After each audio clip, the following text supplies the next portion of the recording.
Good morning. Good early morning. And welcome to the Early Morning Shepcast, Volume 3, Episode 6. Give me your reasoning behind that. Numbers. No, we're looking at Exodus. Oh, well done. Well done. Thank you. Yes. Welcome to the Shepcast today, our usual Monday morning Shepcast. Mm-hmm. And apparently Exodus is on the menu. It is. We're talking a lot about bread this morning. Oh, good. Yes. Oh, good. I had Weetabix for breakfast. I had bread for breakfast. Toasted bread? Toasted bread with an egg on top. Oh, nice. Did you poach your egg? No, I did not. Did you sunny side side my up it? egg, and I tried to make it all nice and yolky, and I failed. No kidding. I didn't have an egg, and this is the first day in forever that I didn't have an egg. Really? Yeah, I had Weetabix instead. The whole family is very cereal-y, so I decided to get in on there, and we can be all serial killers together. That's funny. Thank you. Yeah. Wonderful. I'm excited to see what your Bible is. It's very fancy. This is the Green Bible. It's got environmentally friendly packaging or cover made out of, I don't know, hemp or something. And it's got all the readings about the environment are all in green. Well, it's very interesting. Yeah, you weren't expecting that, were you? I was not expecting that. Yes. And yourself, do you have ESV? I have the ESV, the Lutheran Study Bible. I grabbed Old Faithful. Outstanding. Mm-hmm. Great. Well, let's go to Exodus and see what bread-like things are in there. Indeed. So we've got Exodus 16, verses 2 through 5. And the whole congregation of the people of Israel grumbled against Moses and Aaron in the wilderness. And the people of Israel said to them, "Would that we had died by the hand of the Lord in the land of Egypt, when we sat by the meat pots and ate bread to the full. For you have brought us out into this wilderness to kill this whole assembly with hunger." Then the Lord said to Moses, "Behold, I am about to rain bread from heaven for you, and the people shall go out and gather a day's portion every day, that I may test them, whether they will walk in my law or not. On the sixth day, when they prepare what they bring in, it will be twice as much as they gather daily." So Moses and Aaron said to all the people of Israel, "At evening you shall know that it was the Lord who brought you out of the land of Egypt. And in the morning you shall see the glory of the Lord, because he has heard your grumbling against the Lord. For what are we that you grumble against us?" And Moses said, "When the Lord gives you in the evening meat to eat, and in the morning bread to the full, because the Lord has heard your grumbling, that you grumble against him, what are we? Your grumbling is not against us, but against the Lord." Then Moses said to Aaron, "Say to the whole congregation of the people of Israel, 'Come near before the Lord, for he has heard your grumbling.'" And as soon as Aaron spoke to the whole congregation of the people of Israel, they looked toward the wilderness, and behold, the glory of the Lord appeared in the cloud. And the Lord said to Moses, "I have heard the grumbling of the people of Israel. Say to them, 'At twilight you shall eat meat, and in the morning you shall be filled with bread. Then you shall know that I am the Lord your God.'" In the evening quail came up and covered the camp, and in the morning dew lay around the camp. And when the dew had gone up, there was on the face of the wilderness a fine flake-like thing, fine as frost on the ground. When the people of Israel saw it, they said to one another, "What is it?" For they did not know what it was. And Moses said to them, "It is the bread that the Lord has given you to eat." Great. Bread from heaven. Excellent. Excellent. I messed up saying excellent. You did. I was actually trying to figure out what you were trying to say. Trying to say excellent. Excellent. Bread from heaven. Bread from heaven. How do you feel about bread from heaven? It seems pretty cool. It actually... But what is it? And this is the thing, right? Like, I don't know what it is. I've seen, like, in your VBS representations where they've had, like, the dehydrated potato flakes or whatever they've tried to use to represent it, because it's obviously not a bread like we would think of bread. You know, I read a thing one time that was talking about the miracles of the Bible, and was talking about the Old Testament miracles. It was one of those things that were tried to make the miracles easier to explain. It's like, well, when the Israelites were out and they were wandering the wilderness, what happens is overnight these insects came over and had insect secretions of some variety, and they ate those, and that's how they stayed alive for 40 years. I'm like, okay. Weird that these insects didn't appear until right after God gave the proclamation. That's the white scale there. And if I just tease it up a bit, you might be able to see the animal that made it. There we go. Tiny little yellow thing there. It's actually a form of bug.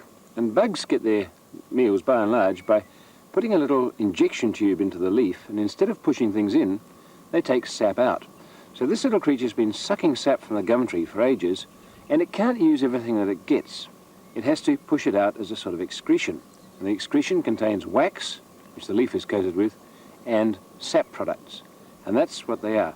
They're this white scale, the lerp scale. Now that is full of wax and sugar, and it tastes like sweet wax. Well, and once again, if this is the point of the story, why wouldn't it just say that? Yeah. And it also means that people think that the people of Israel are just like incredibly credulous and like would believe anything. Like they'd just be like, oh, okay. Oh, wow. Moses said that these were, this is bread from heaven. Yeah, works for us. That's just fine. Like so like this is their whole world. They know more about this stuff than we would. Mm-hmm. Like, could I tell you what insect secretions happen around this area? No, I have no clue, right? Because I'm so far removed from having to like eat the things that are like extremely local to me that it doesn't matter one way or the other. Mm-hmm. Meanwhile, the people of Israel, like you would have to go and hunt and gather and farm all your food. That's where it came from. And so you'd think that they'd be up on this to the point that if this was regular for them, they'd be all like, well, what are you talking about, Moses? We know what this stuff is. They like the fact that they had no clue what it was. And that's what they call it. Yeah. Right? What is this? Yeah. It should give you some idea that this is not something that they're used to seeing all the time. It's rare, it's unusual, it's strange. And again, like we didn't read the entirety of the tale of the manna, obviously, because that would stretch through several chapters. But how then do you explain the fact that the excess that they gathered rots away? Conveniently rots away, except for on the Sabbath. Except for on the Sabbath. Like, how do you then rationalize that? Because it's not rational. It's not something that we would expect. It's okay for it to be a miracle.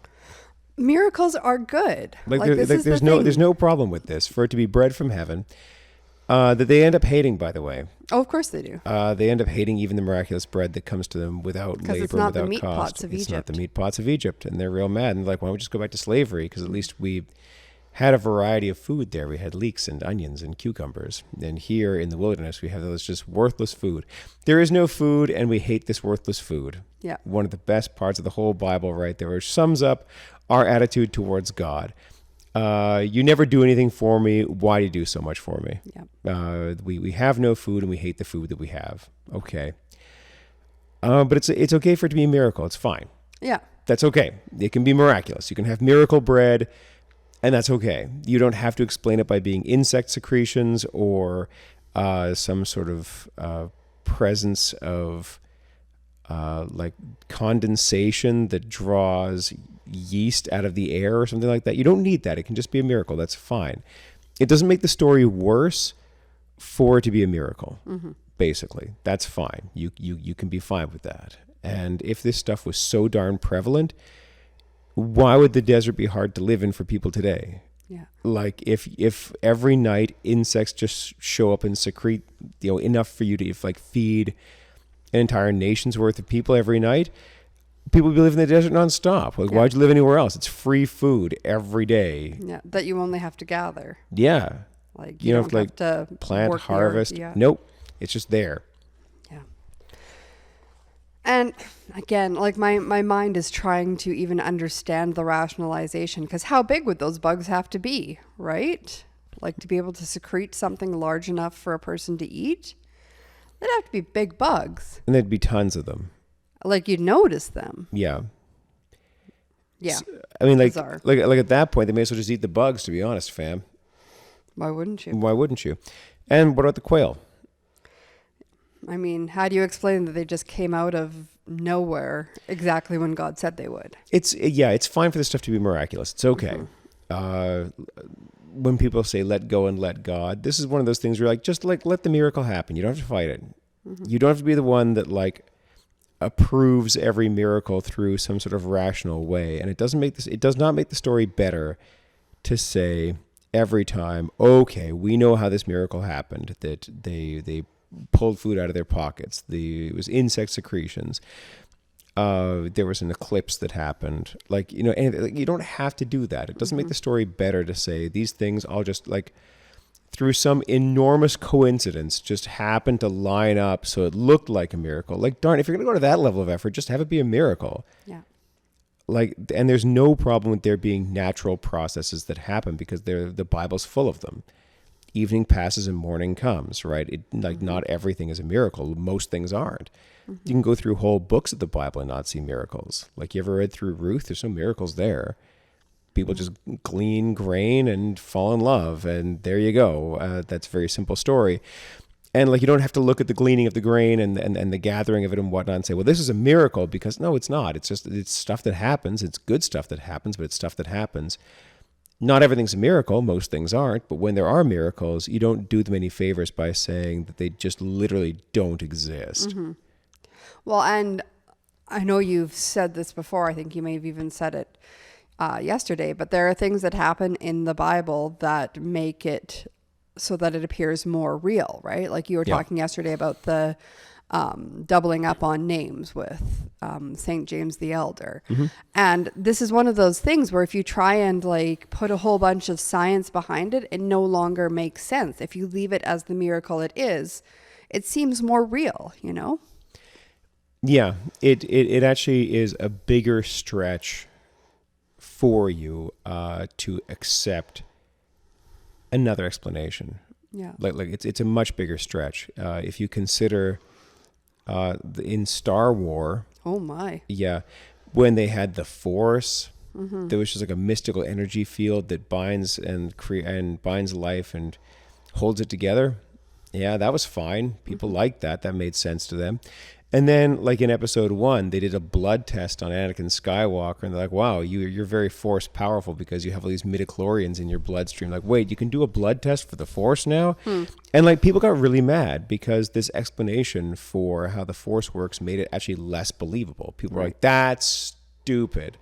I was prepared to believe a magical energy field that holds the whole galaxy together, but I'm not prepared to believe that you can get a blood test for it. That doesn't make any sense anymore. It makes the story less good if you can just do that, right? And it makes it, in fact, less believable than a magical energy field that controls everything.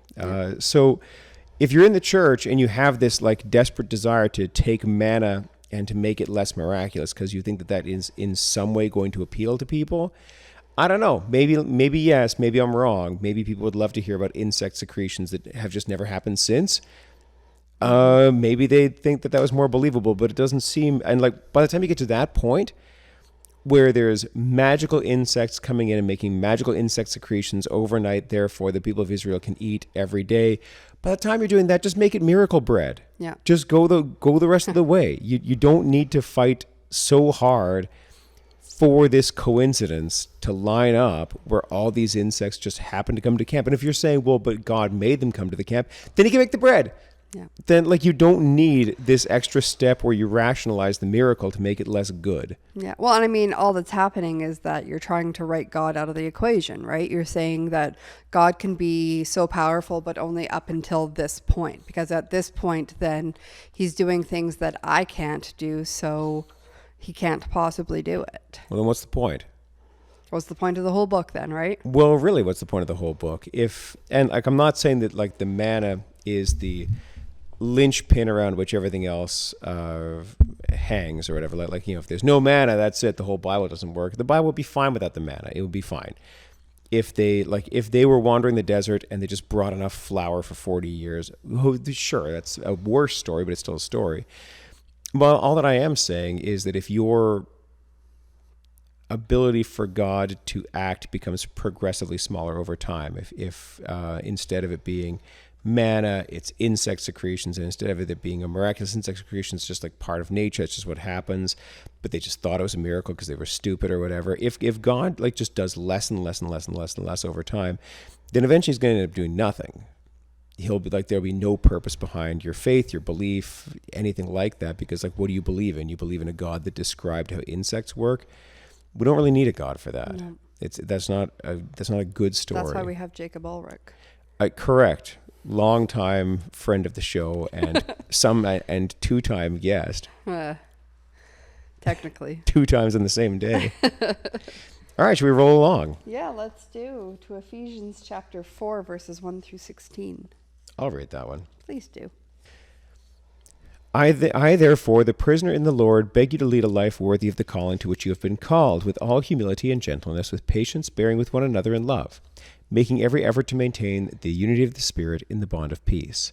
There is one body and one Spirit, just as you were called to the one hope of your calling, one Lord, one faith, one baptism, one God and Father of all, who is above all and through all and in all. But each of us was given grace according to the measure of Christ's gift. Therefore it is said, when he ascended on high, he made captivity itself a captive. He gave gifts to his people. When it says he ascended, what does it mean but that he also descended into the lower parts of the earth? He who ascended is the same as the one who ascended far above all the heavens, so that he might fill all things.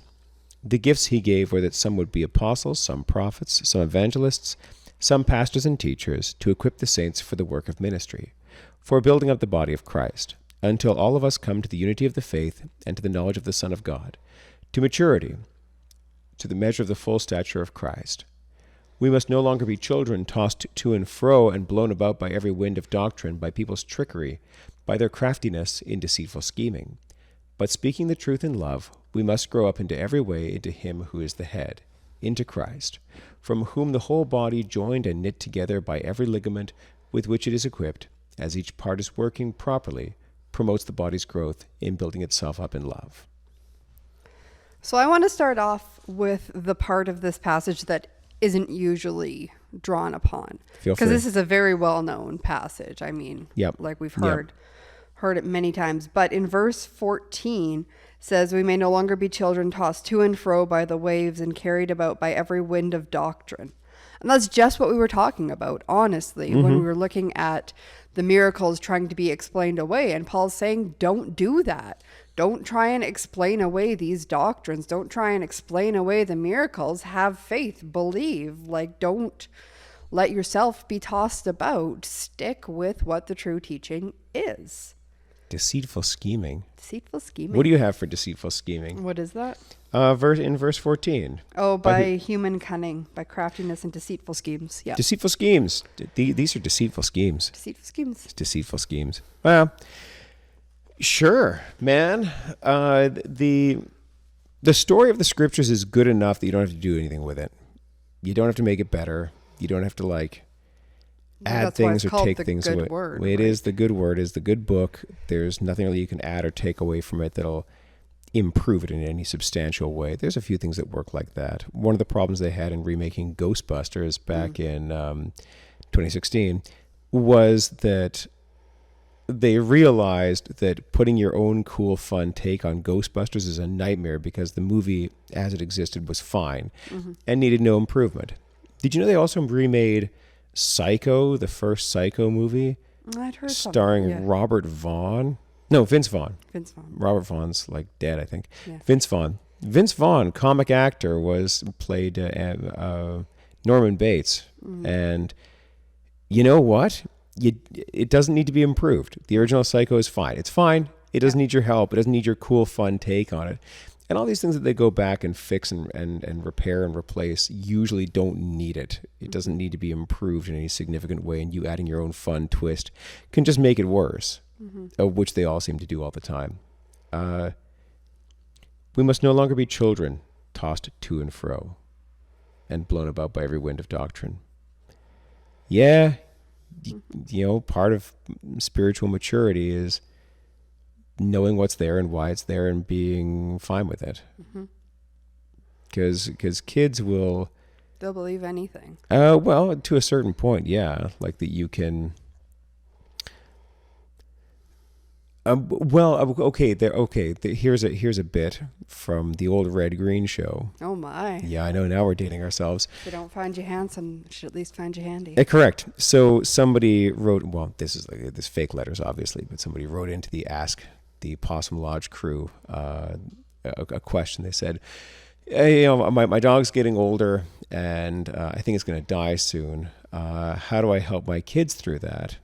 And the one guy answered. He said, "Well, what would happen in my house is that when our dog was getting old and was not in good shape, my mother would just go out and buy a dog that looked the same as that dog and swap it out. And we would just behave as though everything was normal because we didn't know that she'd swapped out these dogs. And our dog just lived forever." Yeah. And the other person who's there said, "Well, yeah, but that's called living in denial." And then the first guy said, "Okay, well then I would recommend living in denial." Which is it's a fair bit, but like children will not like believe anything, but they'll believe what suits them. Yeah. And I think that's the telling part right there is that they won't believe that flying saucers landed in the backyard and there's totally aliens out there, you just can't see them necessarily.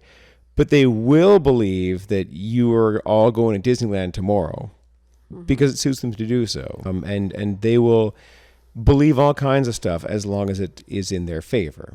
As long as it suits them, they'll believe whatever. And they will recast reality to fit that. Like even the impossible will be recast to fit like their desires and whatnot, which... There you go. But like part of the deal with being a spiritually mature adult is understanding that, okay, so here we go. Oh boy, this just came to me right now.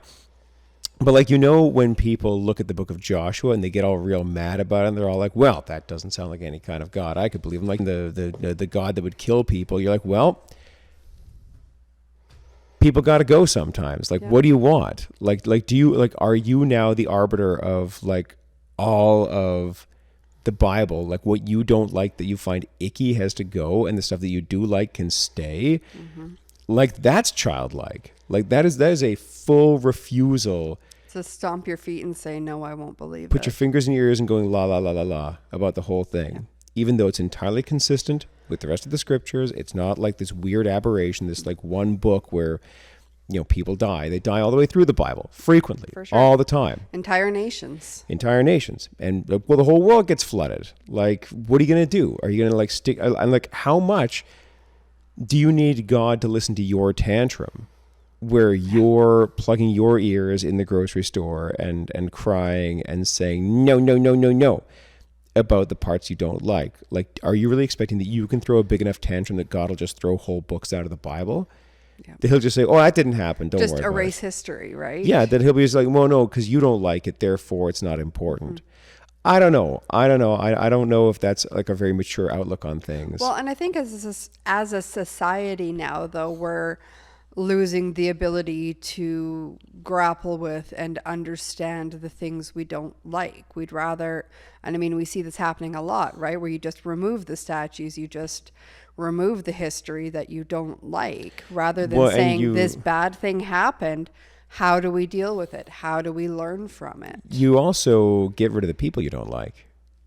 Like you just gone are the days where you would like you'd have friends or family or whatever that you disagree with, but you'd muddle along. But like now your entire friend group and your peer group is only people that you like completely agree with on on like every important topic. Like it's not like you can be you can enjoy fishing and dirt biking with somebody, but also have different political opinions. Like, no, everything has to line up. And if it doesn't, then this person is no longer worth talking to. And you can't just like have people around that you disagree with, because they're a very rude reminder of the fact that not everybody agrees with you. Yeah. And being pulled by like children by every wind of doctrine and deceitful scheming is basically that, where somebody will tell you, did God really say... Yeah. Did God really kill people in the book of Joshua? That doesn't sound like him. Did God really kill people in the book of Judges? That doesn't seem like any kind of God that I'd like. And then people say, well, I mean, I guess not. I guess like it's in the Bible because of reasons. I can't think of what those would be, but it makes sense that like God wouldn't do that. Why would he do that? Why would you do that? Why did you do that? And so they would be perfectly willing to be pulled along by whoever happens to be in the pulpit at any given moment telling them, yeah, you know that part of the Bible, just ignore that. Yeah. You don't need that. No. That's like that's all poppycock and nonsense, and you can quite happily disregard anything that God says on these subjects because he would never do that, because I say he wouldn't. Well, and I mean, we see that so much with the Pauline letters, right? Where there'll be preachers who will say, well, Paul is a little bit of a misogynist, so we'll just ignore this part here because this is what Paul really meant to say. And it just happens to line up with exactly what you want to hear. There was a thing on Twitter not that long ago where somebody said, if you could press the mute button on any biblical person's tweets, who would they be? If you would mute somebody or block somebody on Twitter, and people were like, oh, Paul, right away. I'd mute Paul. I'm like, oh, whoa, okay. You know, that's most of the New Testament, right? Yeah. Like that's most of the New Testament is Paul. And like this is this kind of doctrine thing where somebody's leading you astray from this stuff. Somebody's saying to you, you don't need Paul. Just give me that simple religion of Jesus. Which is funny because the religion of Jesus is anything but simple. Well, the religion of Jesus is the religion of Paul. Of course. So if you don't like Paul, you by extension don't like Christ. Yeah. And people forget how, like at least Paul, God bless him, works within human limitations. Like at least Paul will tell you to do or not do things that are at least possible. Like they're hard and they're unpleasant and no one does them, but they're like within the realm of human experience. When Jesus starts talking, he says, it's easier for a camel to pass through the eye of a needle than for a rich man to enter into heaven. Now, and again, people have said, well, did you know that there was a gate in Jerusalem called the Eye of the Needle, and for your camel to get through, you'd have to take off all your packs? I'm like, yes, okay. Or it could be an actual camel, exactly. an actual Eye of the Needle, and it's actually hilarious to think about how impossible that would be. When Jesus says, if your hands and feet cause you to sin, cut them off and throw them away. Paul's never that hard on you. Paul never does that. Paul never says, if you're likely to sin, amputate your limbs to stop you from sinning. He never says to you, have you even gone so far as shedding blood to avoid sin? Like that's all Christ stuff. And Jesus is very serious about it. It would be better for one of these who causes one of these little ones to sin to be thrown into the sea with a millstone tied around his neck. Gee, that's a nice light snack, huh? Mm-hmm. No, like Christ is incredibly hard on people. Really is. Yeah. But of course, those are the parts that are conveniently omitted, right? But like that's all the Sermon on the Mount. Right. But then when you get right down to it, then why do you bother having it in the first place? What's the point? If your whole theology just boils down to be nice, you don't need God for that. Like that has been something that has been part of like basic human conduct for like forever. That's the law that's imprinted on your heart. You don't need the gospel for that. That's just like a law that says to you, be nice already. And then you go, well, I guess I'll be kind. And that's it. But like this is this doctrinal stuff where it pulls you away from the gospel, which is about forgiveness, and it pulls you towards works, which again, if you were doing the works, I guess maybe, but you're not doing the works either. Because you're complacent. You are comfortable where you are. You're not being challenged at all, right? You're like, I'm a good person by doing what I'm doing. I don't need to do anything different. And when you become so convinced that you are a good person, why would you change? Why would you try and better yourself when you're already good enough, right? So the writings of Paul, the teachings of Christ are to show you that you aren't good enough. You are falling supremely short of the goal, and you need Christ. You need forgiveness. You need the gospel. You're not good. Well, and like this shouldn't be a surprise. It shouldn't be like a shocker where we're all like, oh no, like no, this is pretty standard stuff. Mm-hmm. One would assume that when it comes right down to it, the doctrine that you're observing, you have to ask yourself, how does this conflict with the scriptures and why? Like if I'm just saying of Paul's letters, like I'm going to plug my ears because I don't like it. Like, does it conflict with the words of Christ? Really? Does it conflict with who God has revealed himself to be? Really? And if it doesn't, then the only reason that you're plugging your ears and having a tantrum is because you don't like it. But that's what it is to be led astray, right? Somebody's whispering to you somewhere saying, I bet that wasn't part of God's design. Yeah. God just wants you to be comfortable and to have a nice life and to not have any conflict. That's what God wants. He just wants you to be happy. Just wants you to be happy. And you have a right to be happy. And yeah. And therefore anything that upsets you has got to go, because God will rewrite history itself, will move heaven and earth to put a little smile on that little face of yours so you can have a nice giggle. Yeah. Because that's what this comes down to. And it's pretty frail. And it's wildly unsatisfying, because it just says to you, like with a spoiled child, if you don't like it, we'll change it. But you give a spoiled child everything they want and they're not happy. No, because there's always more. They will always, always, always want more until you can't give any more, and then they'll still be upset. Same with the Israelites, Yep. right? They were given mystery food that was good, that was sweet, that was something they didn't have to work for, and it still wasn't enough. We have no food and we hate this worthless food. There you are.